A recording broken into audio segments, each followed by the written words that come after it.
In the prophecy of Shah Ni'matul Awali, there are 5 fundamental and important points.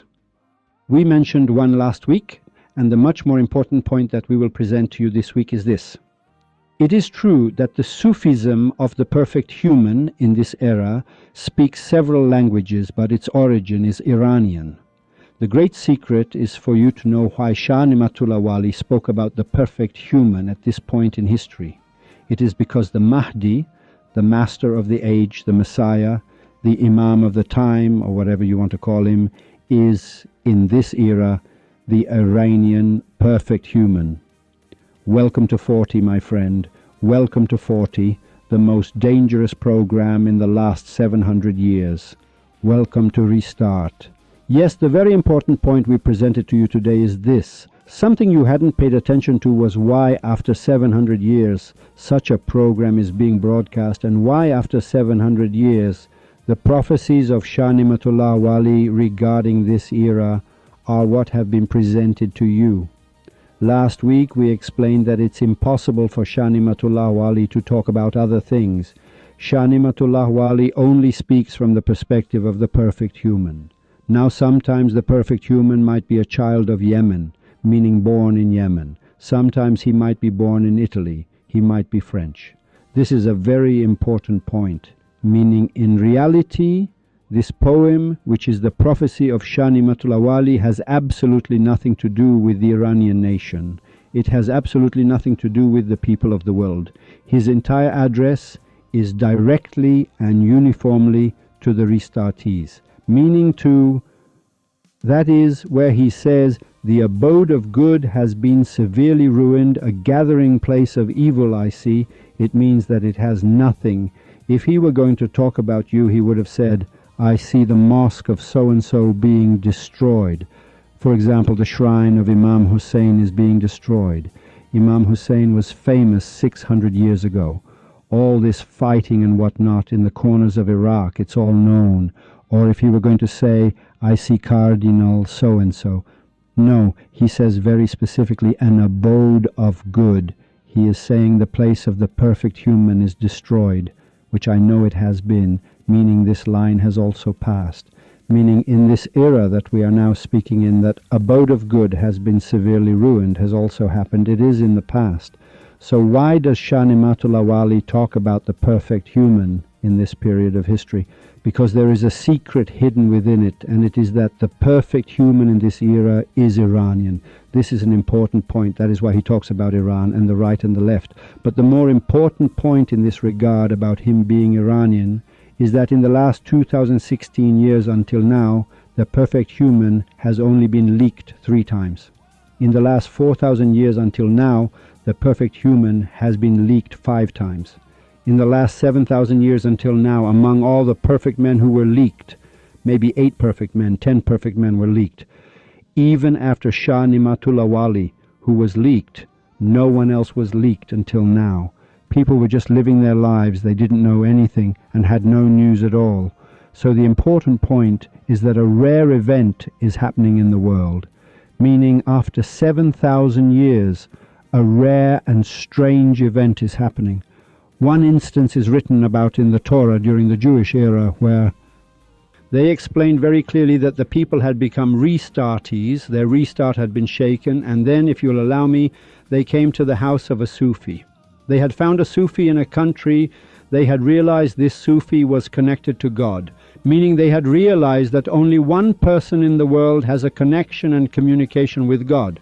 They had found the Sufi. They came to the Sufi's door and said, Sir, save us from this oppressive, tyrannical dictator. He said, I cannot save you. I am a Sufi. If something is to happen, another person must come, someone else must come, which is what happened next. The people cried. He said, tomorrow at 2, for example, in the afternoon he will come. The people went into the city, outside the city, to welcome him. A line of people all stood waiting. The beautiful one is coming. And the tyrant of that time, his intelligence organization was strong. His ministry of information was strong. He had created 2 or 3 million militia. He was very strong at that time, meaning they had very strong forces. Like Pharaoh, he was very strong. For example, Pharaoh and his ilk had spent billions of dollars of that time to keep the people in suppression. That's why the people were waiting for a superman. 2 o'clock became 4, 4 became 5, he didn't come. It's also written in the Torah that this same old man gave everyone hell, meaning he did something that caused the billions of dollars that governments had spent at the time to go up in smoke overnight, a story I want to explain more later. In the Torah, they called them Talut and Jalut. They considered the old man to be Talut, who came in the war against Jalut, who they say was under David and later became David's equal, meaning the commander, as friends would say, his Shu'aib Khorasani, that is his Sayyid Khorasani role, essentially became David at that time, who later became David the prophet. Let me explain a few points here. It's a bit important. Dear friends, because the Restart program is not mine, whatever is said in it, I might say something different in a program like Shoskul Plus, or for example in Shabkizan. In Shabkizan, Hossein's opinion is that all religions are good, one must respect them and so on. In Restart, it's not like that at all. In Restart, all religions are good, you must respect them all, but they have no path to God. In this program, I am directly explaining that it's not at all how you think, that for instance, so-and-so is a Christian, so-and-so is a Muslim, so-and-so is a Baha'i, so-and-so is, I don't know, a Jew. Do you know what a shop means? It means you can go in, register, and come out. You can't. A shop, Restart is not a shop. Meaning for anyone who is involved with Restart, your first question should be, Sir, Restart isn't a religion. That the only religion is Restart. That it must be, Restart is not a religion. The reason is, ask him. Say, Sir, you want to become a Baha'i now? 7 minutes later, you're a Baha'i. Number 7 days later, number 20 days later, you want to become a Christian? 7 minutes later, you're a Christian. Number 70 minutes later, number 7 days later, you want to become a Zoroastrian? Very easy. Number 70 days later, meaning you can go and become a Zoroastrian, but you cannot enter into Sufism and mysticism. You simply cannot become a restartee and think that a shop is open here. In Restart, to understand the perfect human, you have to work your ass off to get him. If it were that easy to enter, you and I, it would become a messed up religion. For religion, you see a rabbi, you see some whatever it is, you read 4 books of I don't know what Baha'i, you read 2 books of Shia and Sunni Muslim, you see 4 idiot people, you come to a general conclusion, and then you enter, and tomorrow morning you become a Baha'i, you become a Muslim, you become a Christian, you become a Zoroastrian. In Restart, it's not like that at all. In Restart, you wake up early in the mornings crying, at 5 in the morning, and suddenly you see a month later, 2 months later, 6 months later, the perfect human comes to you through the wall. Or if you are very fearful like me and you, he must come directly into your dream and say it. It's not like you can go somewhere and find it. You have to sit and find it yourself. It's very hard. The hardest way to find a religion is this. So Sufism and mysticism don't have a shop. Now, with the value of self-sufficiency that I will explain, you will realize the rest of the religions in the world are shops. You can easily enter and you can easily read their books. These idiot people now, honestly to God, which Muslim understands anything? Really, just like we said in the program, which Baha'i understands anything? By God, no one understands a thing. Which Jew understands anything? If they had understood by now, they would have understood. So the difference between Restart and all religions is that Restart tells you within yourself, meaning you have to look inside at this cot of yours for love to come. It must come through the wall, it must come in like the sun, And it must, if you are very fearful, come in a dream and say, "It is I." It can't just happen. It's not some strange registration that you first find the perfect human and then come and talk. Find him. Now I want to finish with Shah Ni'matullah Wali to a certain extent, and then after episode 100 we will explain the last part about Shah Ni'matullah Wali. You see, as I told you last time, let's not be in such a hurry. For Hosseini's sake, don't rush. It took 700 years. 20 years ago we were all crying that Restart wasn't being broadcast, and it has taken 700 years for this program to be bestowed upon you and me. So we've waited 30, 40 years, I know. I will officially announce that on such and such a date, such and such will happen. I told you the episode 100 and beyond program. Now let's wait another 3 or 4 months. Restart itself will specify it for you in time. Without you or I wanting it, this event will happen. Okay. The abode of good has been severely ruined. A gathering place of evil I see. The garden of the world I see worthless and fruitless. So who is he talking to here? He is talking to the restartees. In this era, the restartees, meaning you, the newcomer, have entered a quest. You are listening to find the perfect human. You become part of it too, but right now you are hearing it. But in reality, he is talking to the people of the perfect human's era. He says, "Sir, the situation will become dire. Don't be upset." They will, your temple, throughout history, we haven't had the house of the perfect human be destroyed. One time there was a perfect human, Muhammad ibn Abdullah, that Abraha came to destroy. They struck with the elephant and they were killed. This statement has historical validity. It's historical. It's written in history that a group came to destroy the house of Mecca and they got lost in the desert. It's historical. So remember, throughout history, the shrines of the perfect men have never been destroyed. And for this reason, he says it will happen. Meaning it hasn't happened until now. Because you thought a dove would come from above, some bread and cheese would arrive, or you thought this way. Right now, the abode of good for Muslims is Imam Hussein. For the, Baha'is, it's someplace in Israel. For the, Jews, it's someplace. For the Christians, near the Pope, someplace, or they see their churches. He didn't say 10,000 churches have been destroyed. It wasn't important. So this event is being told to the restartees, those who know the perfect human and know the Sufi. O people of Sufism and mysticism, the abode of good has been severely ruined. A gathering place of evil I see. The filth will take over your place. This is not security. If you want security for yourself, for a moment, wear the fat of the mountains, seek refuge, and contentment in a corner I see as the choice for now. He says, O people of Sufism and mysticism, you who know the perfect human, know that you must be content, become companions, and be of one heart. Meaning united, this solid rock, you must stand behind each other in defense, strong, and be very careful and be content. Your financial situation will become dire. The era is one where you will also suffer great hardship. It's true that you, those who understand Restart, generally do not die in poverty. They don't become wretched at all. Generally, those who understand Restart cannot become a torturer at Evin prison. They simply can't. It's absolutely impossible for a person who understands Restart unless they have left Restart.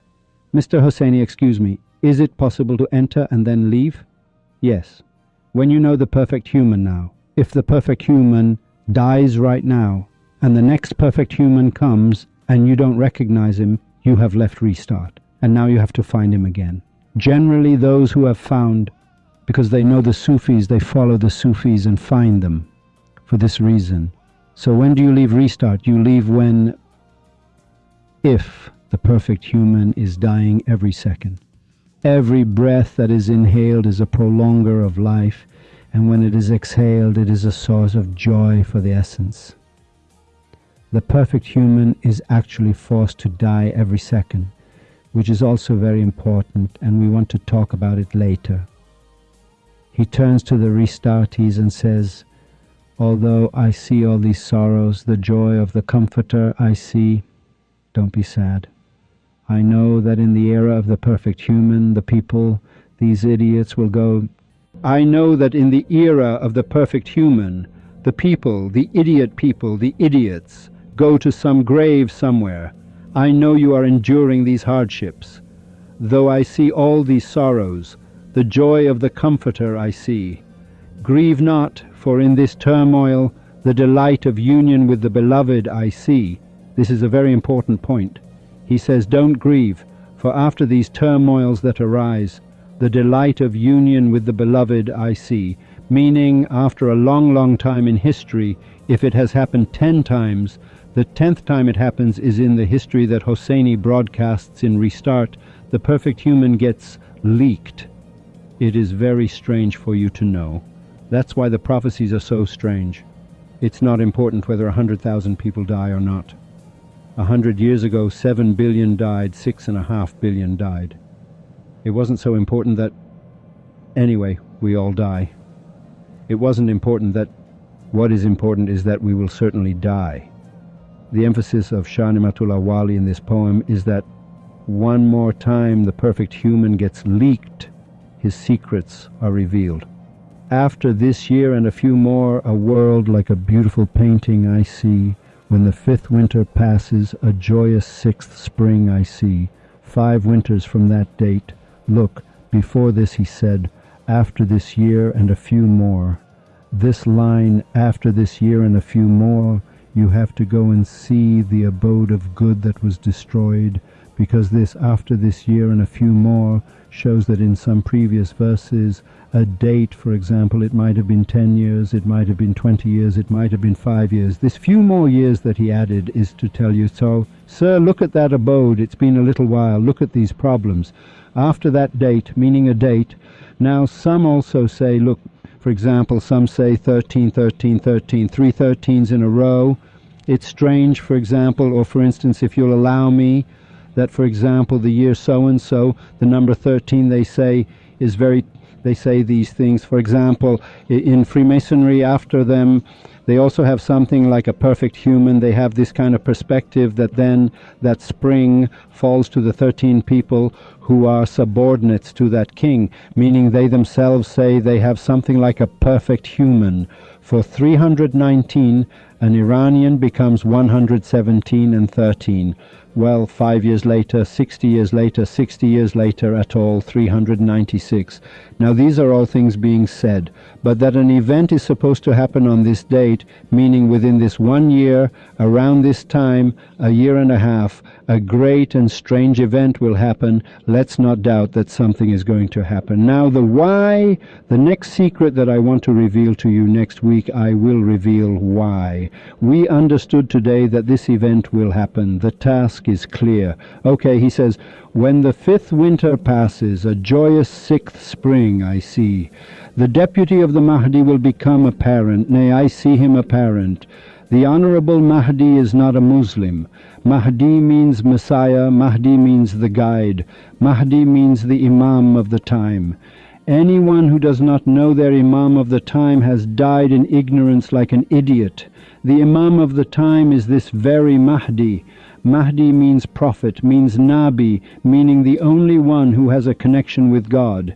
He says, the deputy of the Mahdi will become apparent, nay, I see him apparent, meaning he is explaining clearly that something will happen, that for the first time something is going to happen for the perfect human to be leaked.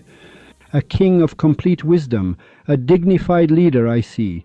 Wherever he turns, by the grace of God, his enemy I see humbled. He says a new king will come who is connected to the Mahdi.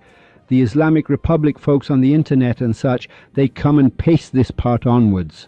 For example, to the beginning of the revolution. This entire poem 57, I've said it twice, pertains to right now. All of it is in this state. It has nothing to do with the past. He says a king will come who is connected to the perfect human. A king will come who is of Sufism, meaning the country of Iran will turn to Sufism, to mysticism, meaning a king will come who is a subordinate of a perfect human. He is a wise person too. This is also logical, because if the perfect human picks up a ridiculous dry stick, he recites over it and it becomes a dragon. We explained this last time in the previous program too. Another Moses lets it go. It's a dragon. Even if it's for this idiot person, he takes him, makes him wise, and a scientist and a professor makes him everything. A king of complete wisdom, a dignified leader, I see. This person is a subordinate of the perfect human and will lead Iran towards Sufism and mysticism, and Iran will experience a great shake-up. Wherever he goes, he has no enemy, meaning he breaks through and moves forward. The servants of His Highness, I see them all as crown bearers. He says the Sufism of Iran becomes like a Sufi kingdom, and all those who are under this king or under this person who is from the perfect human are as if they wear crowns, as if they themselves are magnificent figures in the world. Even his servants, meaning even the servants who are under this king, are all crown bearers. It's very interesting. He is saying a very deep point. The servants of His Highness, I see them all as crown bearers, meaning we have to go into the valleys of the Sufis, meaning one time Cyrus was a Sufi, he became king. Solomon was the only Sufi who became king, meaning you should know that throughout history we have had some Sufis who became kings. Now some people like Reza Shah, like for example, if you'll allow me, Shah Ismail I of the Safavids, these were subordinates of a Sufi. They themselves were not Sufis. The Sufi subordinate of the perfect human, meaning Sheikh Safi ad-Din Ardabili, was a Sufi, and for this reason Shah Ismail Fine of the Safavids, as a subordinate of such a person, entered into the kingship of Iran, who then threw out the Arabs of that period and unified Iran and announced that Restart should be broadcast. The people then finally understood Restart, and later they named it Shia, meaning they distorted Restart again. So in general, Restart is broadcast, then another religion after, for example, another 100 years, an era, they also say. So we conclude that the perfect human of the last era was at the same time Shah Ni'matullah Wali spoke. Then people come screaming and shouting for the Imam of the time. Now they are cheering, a dove comes from above and a religion is created. They publish books, the publishers read, they publish books, just so you know. So Sufism happened in that historical period. Okay. The servants of His Highness, I see them all as crown bearers. For 40 years, oh my brother, I see the era of that sovereign, meaning this person who is supposed to come and make Iran into a land of Sufism and create this Iranian empire in Sufism. When it becomes the Iranian empire, it means it is now the empire of Sufism, meaning many other countries will return to Iran. Now, sir, excuse me, the Treaty of Turkmenchai. When its people believe in Sufism, borders are for idiots. There is no border at all.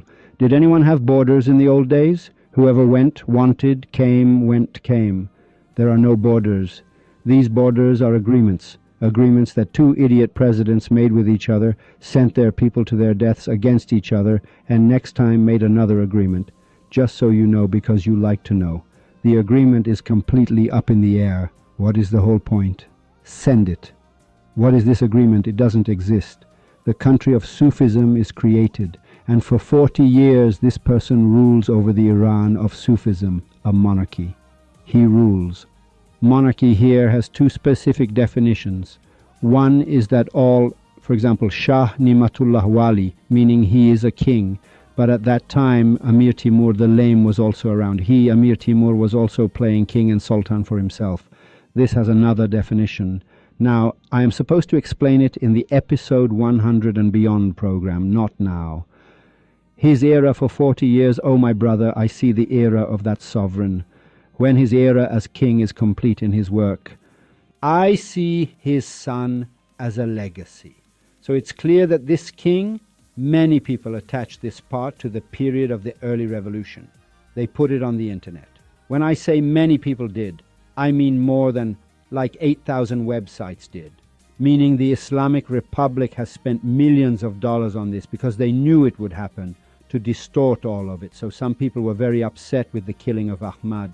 Mustafa Khomeini died, was killed, then Ahmad was also killed. So his son cannot be the legacy, meaning he has no son now to be a legacy. This messed up the whole structure. One of the reasons the intelligence organization fell apart at that time was this, that they were saying, "Sir, we went through all this trouble to tell people that this verse from here to this, we didn't spend all this money for." When his era as king is complete in his work, I see his son as a legacy. The king and imam of the seven climes, a king of high lineage I see. He is telling the restartees that after him the rule will fall to a Sufi, he will be the imam.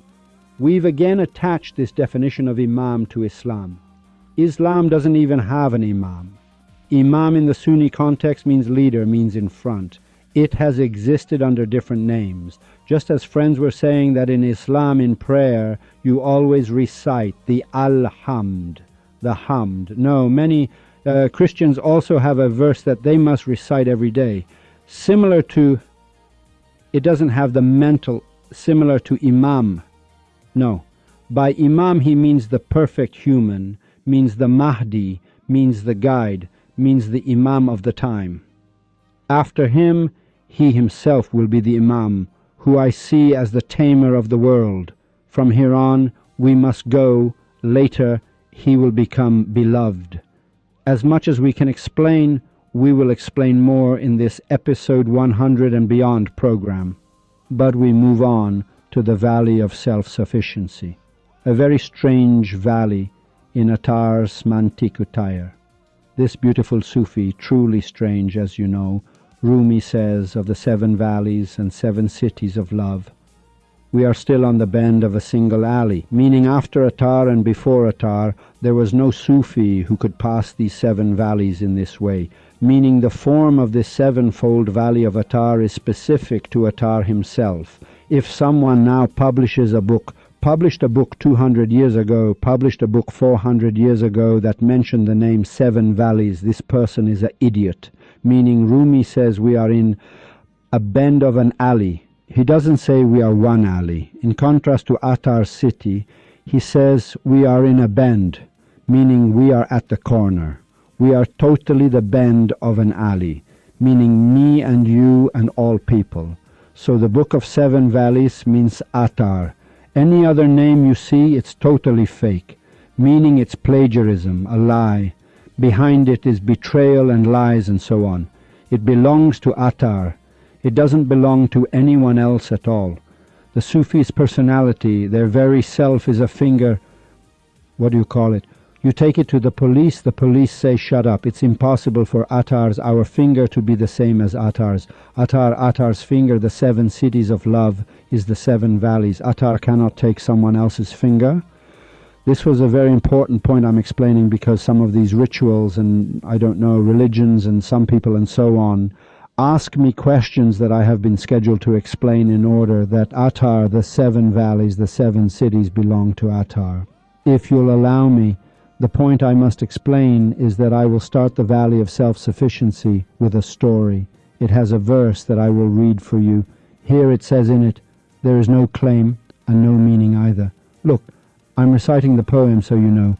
If from the fish in nothingness it went to the moon, the leg of a lame ant was lost in the bottom of a well. If both worlds became one, they are nothing at all, a grain of sand on the earth it seems not even to be. He says you reach a level where the universe of existence and the 18,000 worlds and everything, you come to the conclusion that if we throw this entire universe of existence into a trash can, it's as if we threw a single grain of sand into the trash can, meaning there you realize that the entire universe is a grain of sand, a drop in an ocean. The whole poem is this: if there remains of demon and of man no trace, let it pass like a single drop of rain. He says if all the people of the world die and all the demons die and whatever you think of dies and goes up in smoke, it's as if a single drop has moved.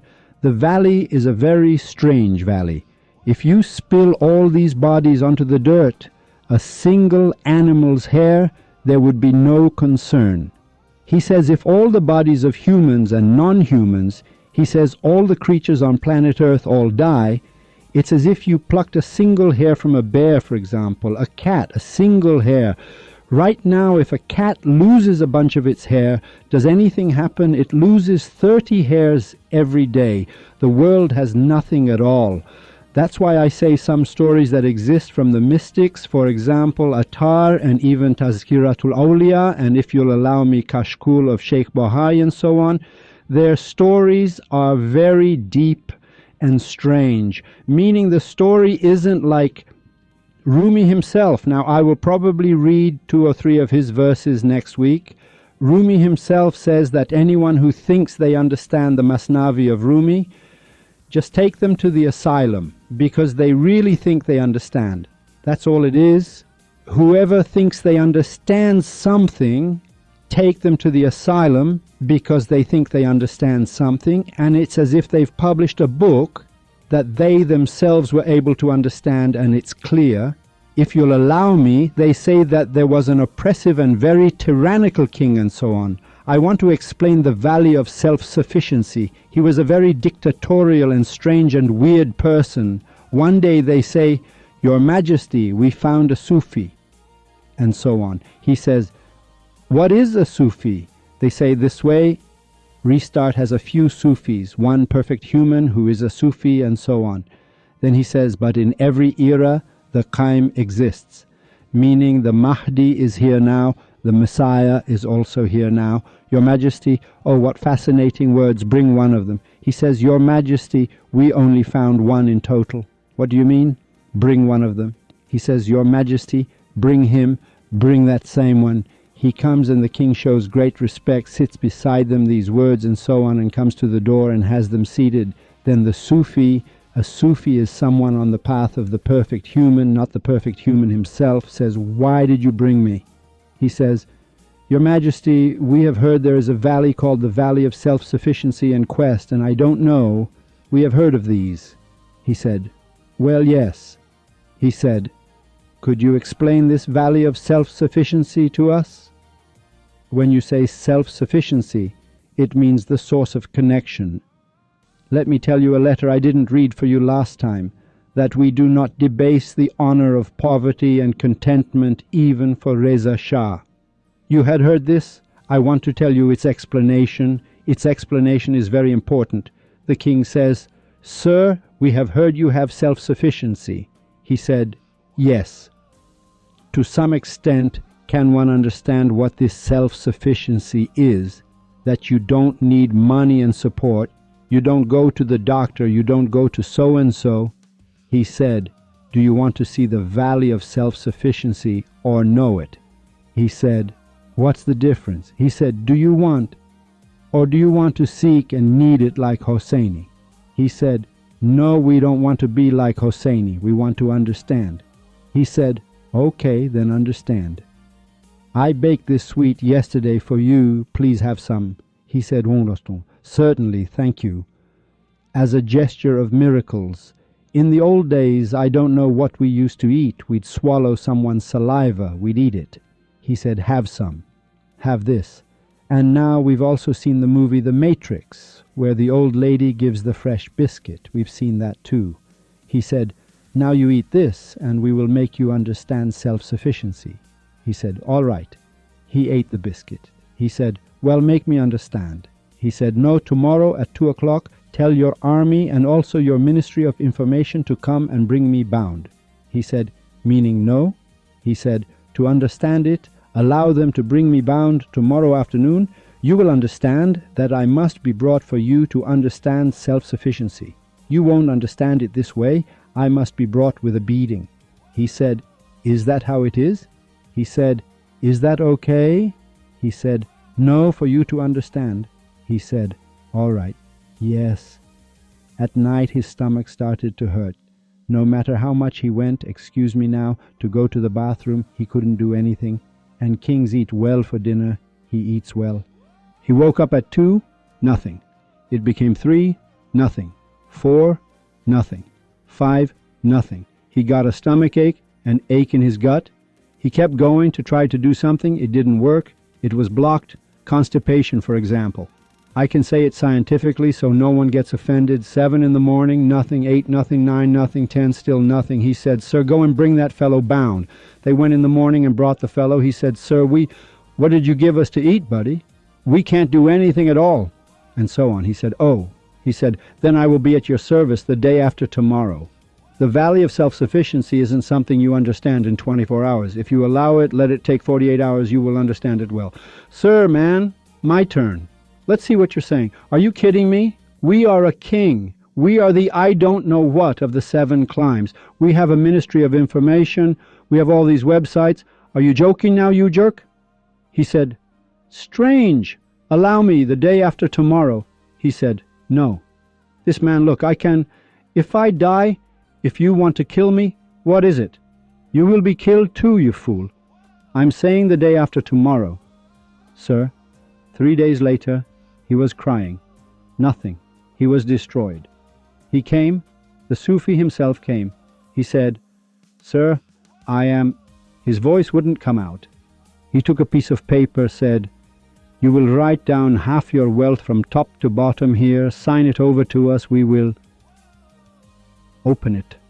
The Sufi said, if you permit, it will take 2 or 3 days. Your treasury is in the billions. You have a lot of money and income. We don't know right now how much money the Astani Quds Razavi has. We don't know right now. Should we check everything and say? He said, no need. Wherever you want, just take half. He said, I'll take this beautiful girl too. He said, take her, take her, take her. There was one most beautiful one there too, the Huris around her. He signed half, and after the Sufi left, 10 minutes later, half an hour later, an hour later, in short, things got moving, and he went and so on, and happy and cheerful, and ate a cello, and 20 hours of dinner, and so on, and said, let's go bring this one. They said, who? They said, let's go bring the Sufi. Sir, they brought the judge too. They said, let's bring Mr. Sadegh Larijani too. They brought him too. They said, Sharudi is old. He said, let's bring him too. They brought him and seated him and said that. Just then Larijani said, yes, your majesty, you were sick. He came and took half by force. We will return it. They came, they brought the verdict. The ruler also sat. They brought the Sufi too. The Sufi said, understand. He said, Mr. Why did you take half from us? During this time we were not in our right mind. We had a health problem. You tricked us. He said, you want to take back half? He said, yes. He said, allow me to take it back the day after tomorrow. He said, why? He said, the day after tomorrow. Because the valley of self-sufficiency isn't solved in 48 hours. It takes 96 hours. Do you permit us, Sadegh Lari, Sadegh Jo, do you permit us to come to your service the day after tomorrow? Larijani looked at his mother and looked at his big brother and said, we are very strong. With whom? Where? He can't escape. Okay, bring him. Let him come the day after tomorrow. The king also said, all right, sir, the day after tomorrow. That night the king ate. He saw he had to keep going to the bathroom. He ate 1 meal, sir. Until the morning he went to the bathroom every hour. This time, instead of constipation, he had gotten diarrhea. The kind of diarrhea, diarrhea. He went to the bathroom again. Sir, why am I going to the bathroom so much? So much bathroom, so much bathroom. He went to the bathroom. Sir, bathroom, 2 o'clock bathroom, 3 bathroom, 4 bathroom, 5 bathroom. In short, a day and a half passed. They sent the fool. He told the bodyguards. Yes? He said, go bring this Sufi. They said he was brought bound. He said, sir, twice we brought him bound for him to understand what? He said, yeah, we became like this. In short, he said, you have to sign over the other half of your wealth too, buddy, so we can close it. He said, buddy, you open it and take half, you close it and take half. He said, this is self-sufficiency, buddy, in its entirety. There is a very important point in this story, meaning you understand the entire kingdom of 2 worlds and so on in one word, that a single animal's hair there would be no concern. You're sitting there making a fuss for yourself. Know that this power of the valley of self-sufficiency has very important messages in it, and it's very deep, and the whole world is a drop, is an atom, is a tiny little thing. If you want to understand the valley of self-sufficiency, it's hard. If you want to know it, to make a fuss like Hosseini, it's different. Okay, I think that we must. Well, we are closing this small conclusion about Shah Ni'matullah Wali because after episode 100, we are forced to go to the last part about Shah Ni'matullah Wali. Even if we don't want to go, restart itself is taking us into time.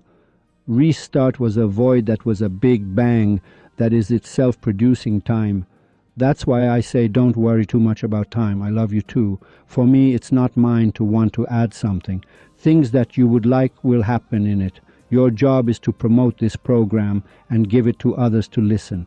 So these words of Shah Ni'matullah Wali are for those who are of Sufism and mysticism and know this beautiful dear one, that the Sufism which you understood today is Iranian.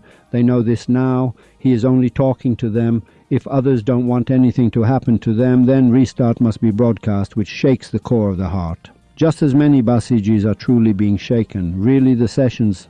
Now, I don't want to say the kids here that you know them and so on. They hold meeting sessions, for example, 50 people, 40 people sit and talk. Sir, the heart is shaken. The hand is not the issue, that you were able to give people something with superstitions and you can't pull it out. No, it's not like that. That's why this is your job. It has become clear. You were also lucky that Restart was broadcast. God did you a favor. You are also Iranian. I don't know what else to say. For getting on this ship, I can't do a damn thing for you to get on or not. Don't be upset that I'm telling you this. It's very bad. Even Sufis can't save their own child in Restart. Meaning if your dad is a Sufi, what benefit do you get from your father's grace? You will get no benefit from your father's grace, because you too must get up at 4 o'clock and cry. Even if your father is a Sufi, he can never save you. My beautiful one, a Sufi cannot save his child. Noah's son sat with the wicked. The legacy of his prophethood was lost.